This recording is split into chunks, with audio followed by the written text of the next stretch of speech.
Hi guys. Please have a look at the following. I introduce myself. My name is George. I am a teacher. I would like to talk to you about classroom management tips and techniques that teachers should use if they want to control their classes, or what are the basic tips that a teacher can use to manage his or her classroom. So basically, let's start now with the classroom management techniques. So basically, classroom management is, as you can see here, we are showing you guys our classroom management file. So basically, the classroom management file, let me tell you briefly that it's dealing on basically letting students help establish guidelines, document roles, avoid punishing in the class, encourage initiative, offer praise, use non-verbal communication, hold parties, and give tangible rewards. So this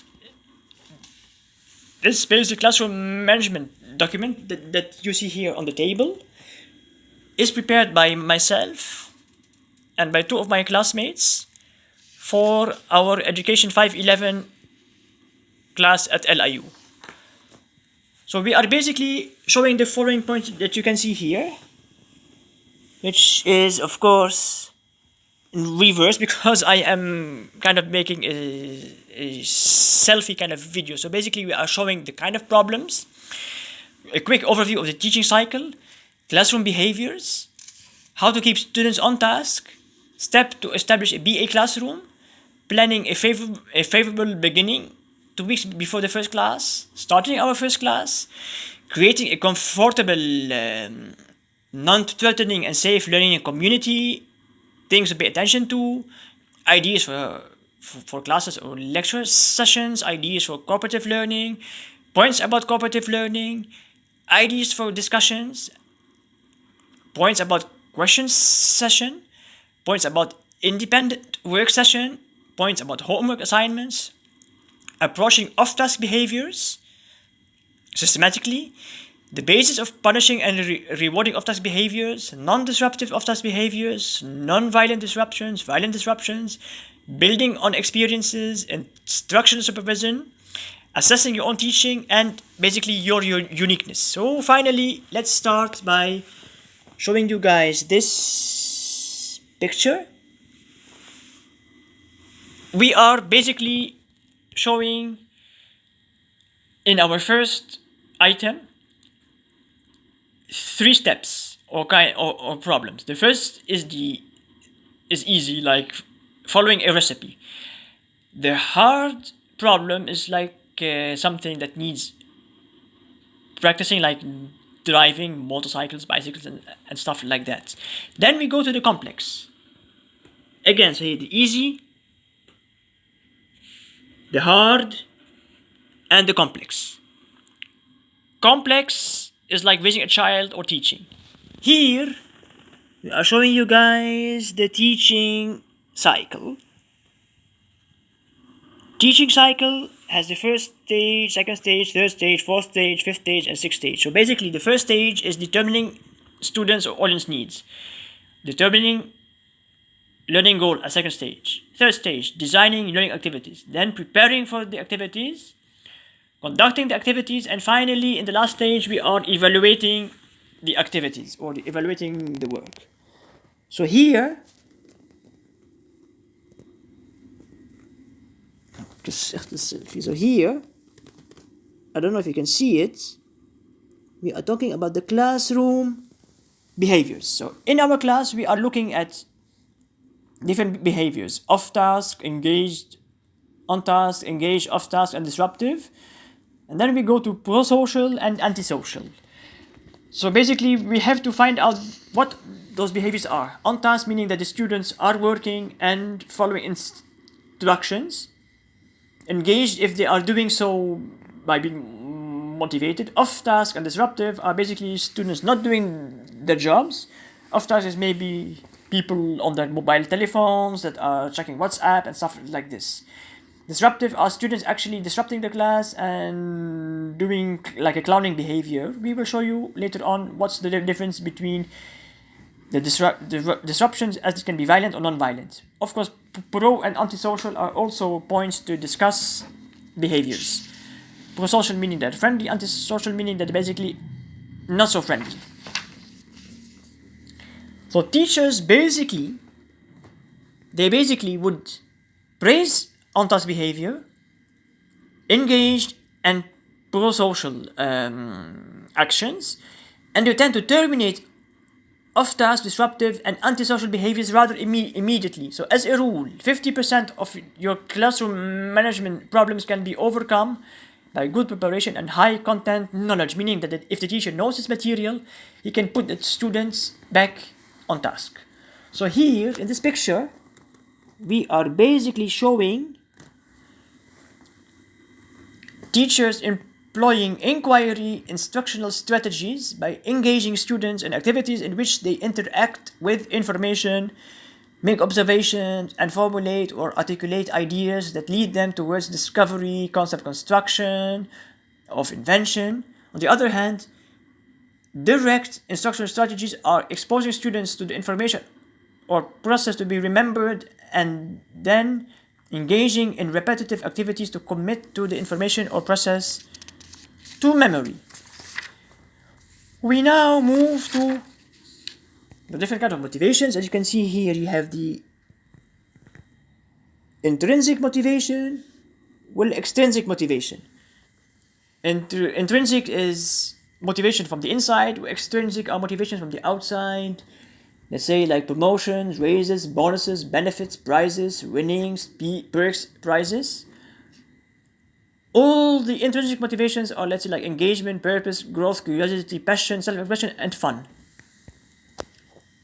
Reinforcement, we are looking at positive on one hand, let's say like before, no darkness, behaviors, press light switch, after darkness, present.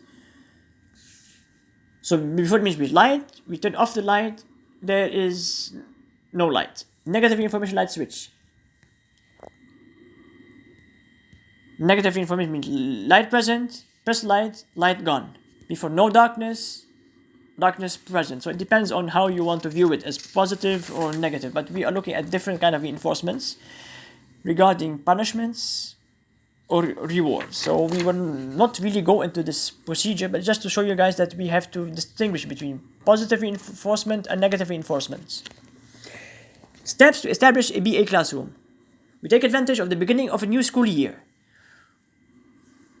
We are demonstrative about.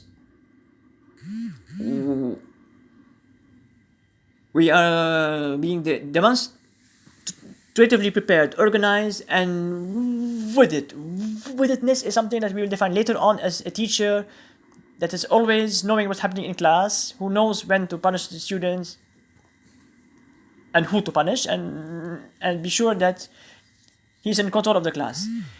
We also want to minimize transition times and use communication style to create a comfortable and non-threatening atmosphere.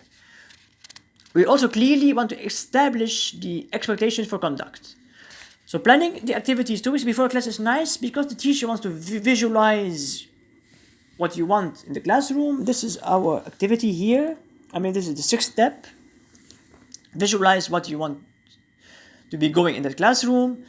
Picture yourself conducting the different learning activities, using teacher cycles model for organizing your thoughts, plan the activities to efficiently meet your responsibilities, and anticipate problems that may arise and ways to respond to them. So basically, as a teacher, you need to be sure that if there are problems, how you can anticipate them before they arise and find ways to deal with them. Starting the first session, it's interesting. You have a picture showing that we have a class. We can start this first class by showing the syllabus, scope, and course sequence. maybe let's say about a year before and a year after. So it means what also is expected, how and why. So it means that you want to get to know your students before you actually engage in teaching them. So here I want to create a comfortable, non-threatening and safe learning community. Create a business-like atmosphere.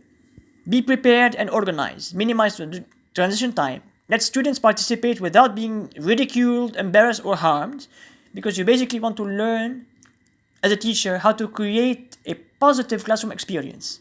And last and not least, love and respect. So rule, less talk is better. معناتها that we want to have less talk and more action teachers in some let's say in some ways.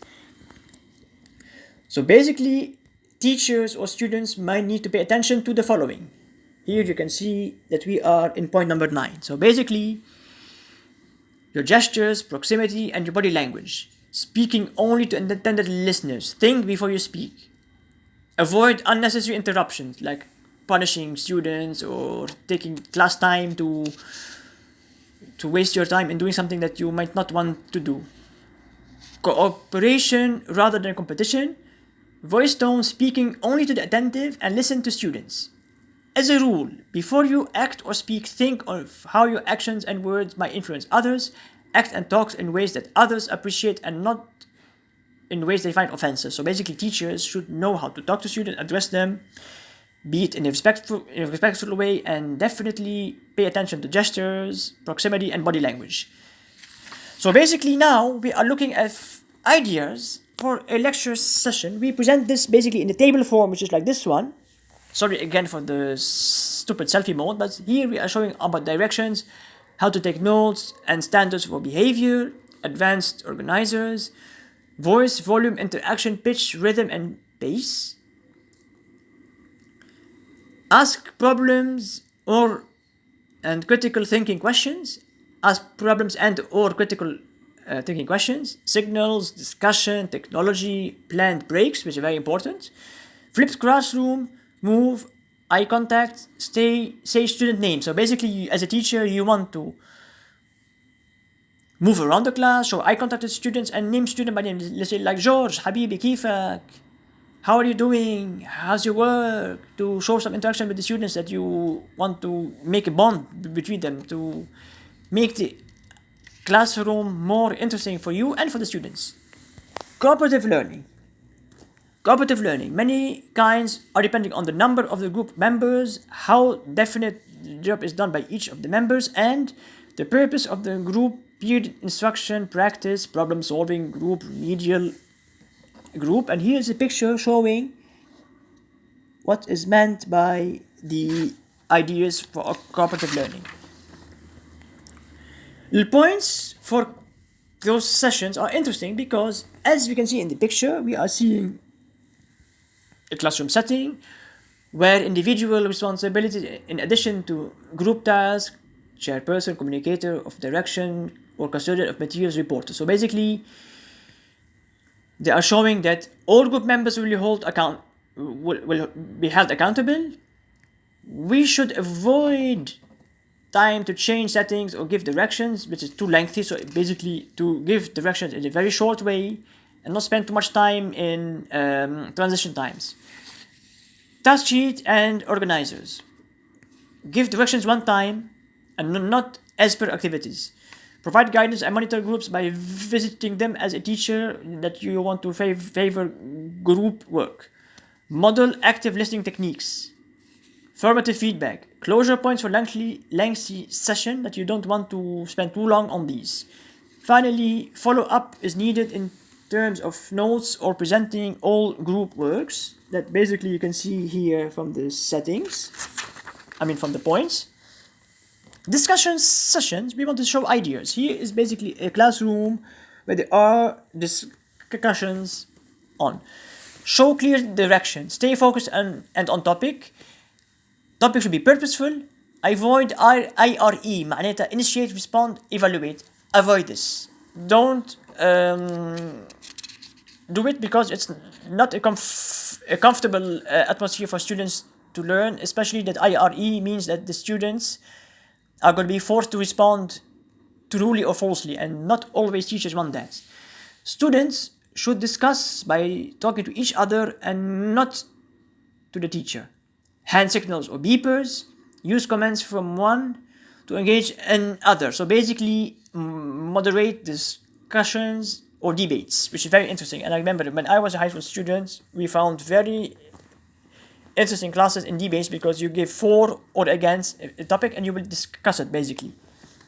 Points about questioning session. We are again showing, let's say, like a table form, like you can see here.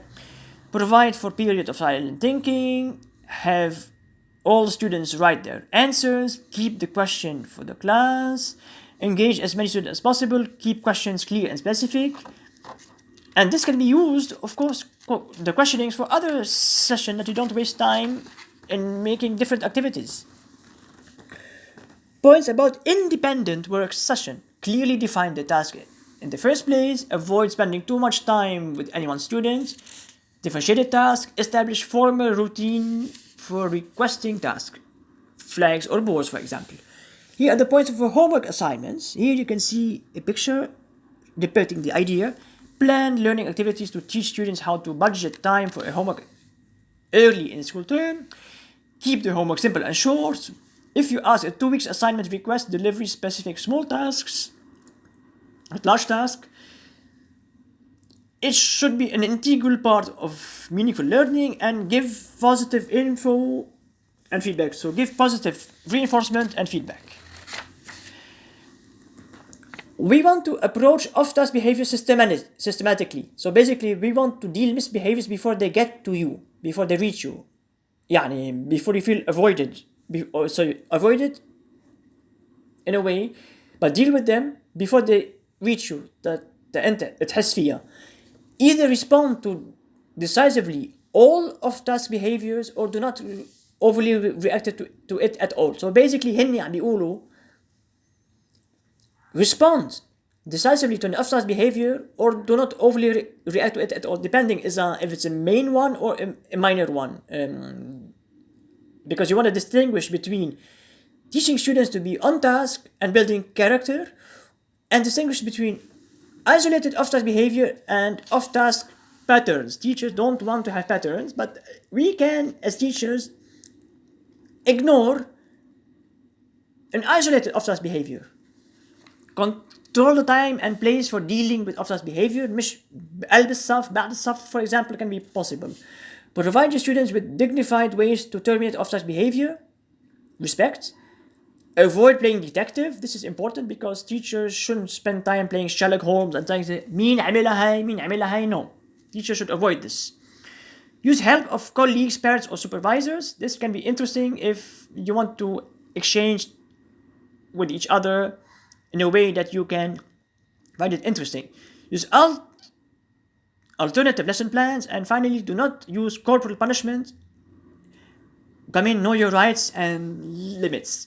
In such case that you are not going to be accused by molesting your students, because this is, according to the United Nations law, illegal to actually brutalize students, because we are not in a jail community. Teachers that are not able to work with students should avoid teaching. So basically بيقولوا انتبهوا على corporal punishment. In my days, teachers sometimes used to hit students, but this is not good. So on the basis of punishing or rewarding off-task behavior. ليكوا الصور. الصور عم بيحكوا على ال cases that can be showing the rationale between showing systems that favor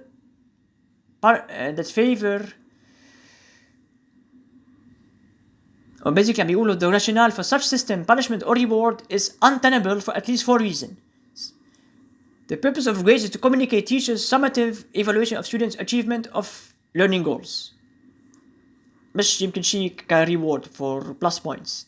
Can be, but it's basically a grade to show the evaluation and nothing else. Many students, especially those with a history of obtaining low grades, are simply not motivated by the desire for high grades for the fear of getting low grades. So, but تنتبهوا على punishment and reward system. Not allowing a student to make up work missed for unexcused absences or tardiness is an admission that schoolwork is unimportant. So basically بدكم تنتبهوا على شيء about punishments for teachers that want to show the students مش عم تجي بدك تعملها blah blah blah, you are not doing your work, we want to punish you. This has negative effect on students and he will be demotivated. Responding to habitual absenteeism with suspensions seem counterproductive. Is the principle of satiation being applied? Satiation is maybe it's a definition of versus queuing. It's a definition of how, let's say, we want to terminate this behavior without giving a punishment that tells us, it's okay to be absent.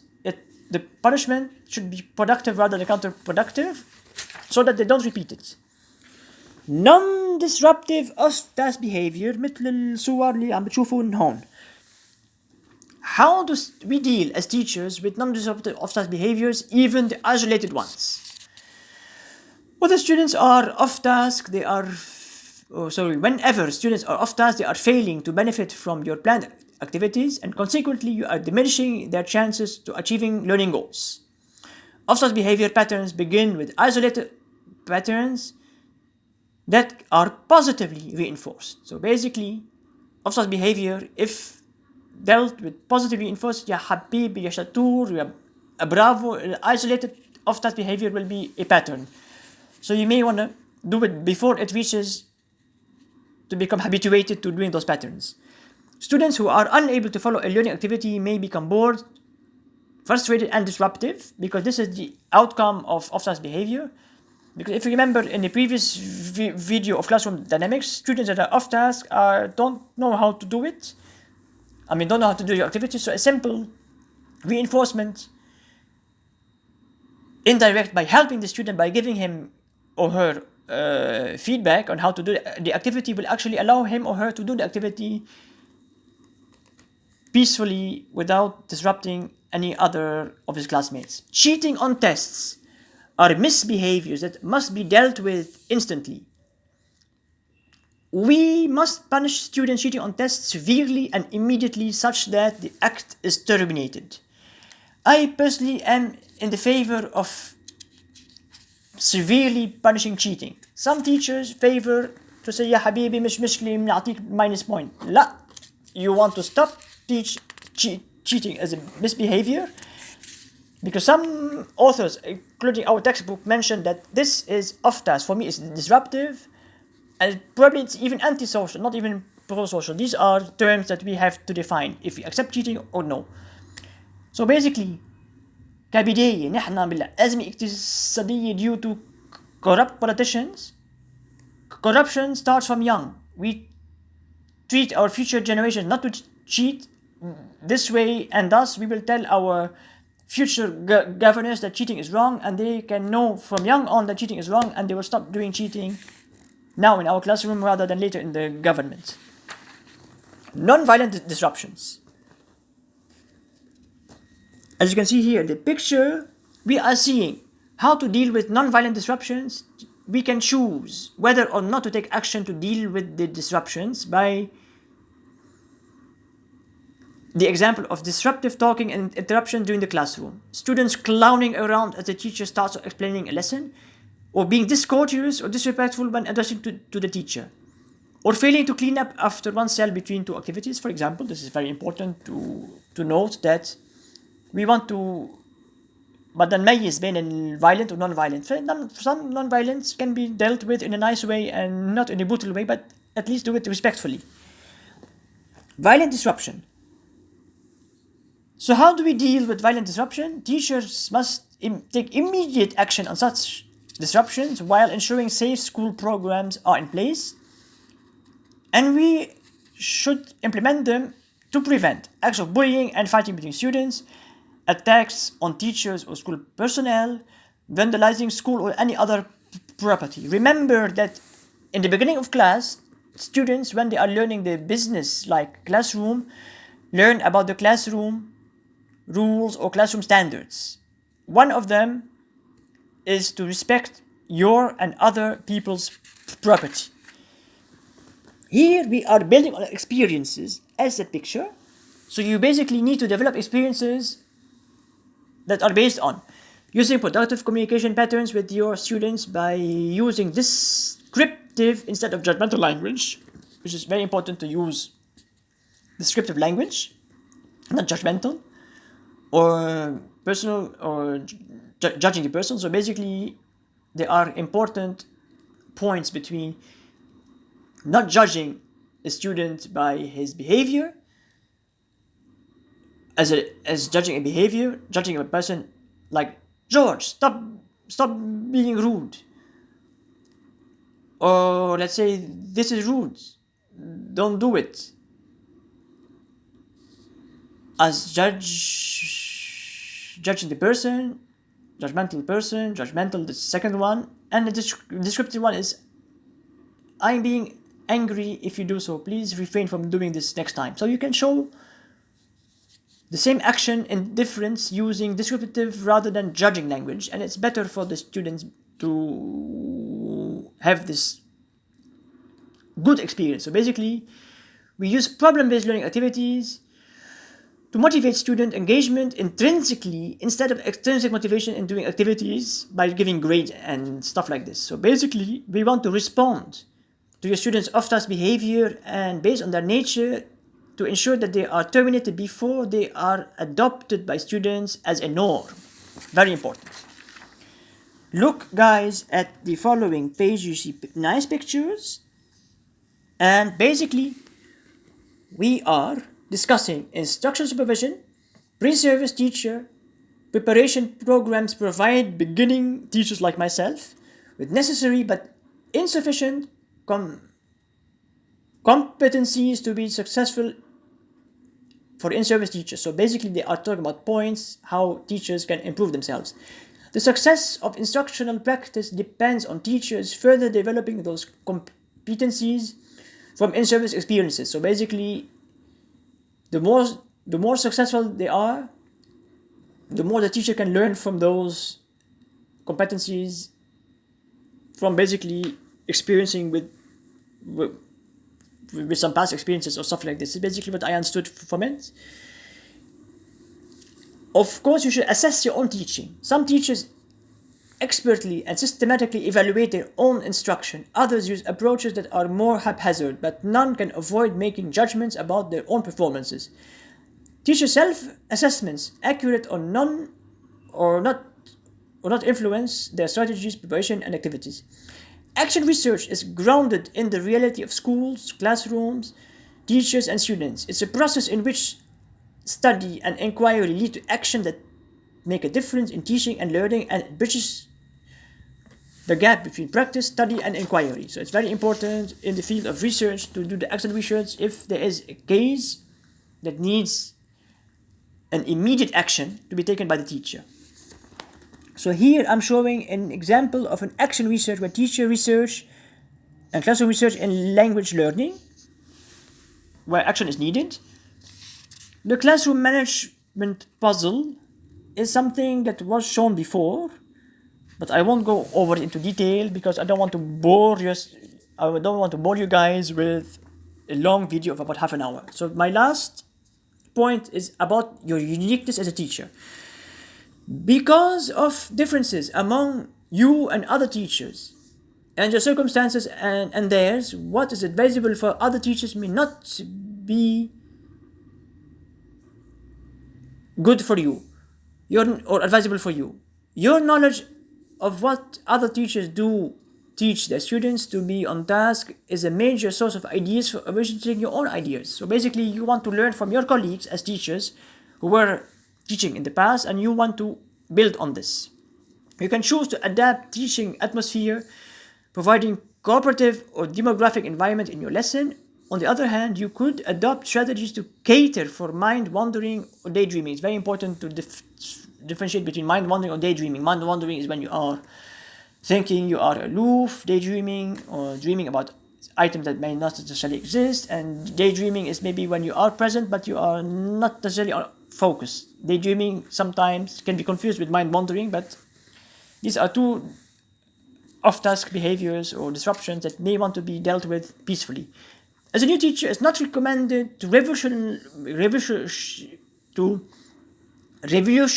revolutionize your methods all at once, but rather gradually, unless the methods you choose have proven to work before. Finally, in the end, if the method you choose to use to encourage student cooperation, but if the method you choose to use to encourage student cooperation are to be used if they are proven successful. And here is an example of how you can be a good teacher and unique in your teaching. Finally, 31 minutes, the video has been taken from your time. Please, thank you for your time and stay tuned for a next option. My name is George. I am again teaching. I'm a new teacher, and hopefully, inshallah, that this video helped you guys through our study.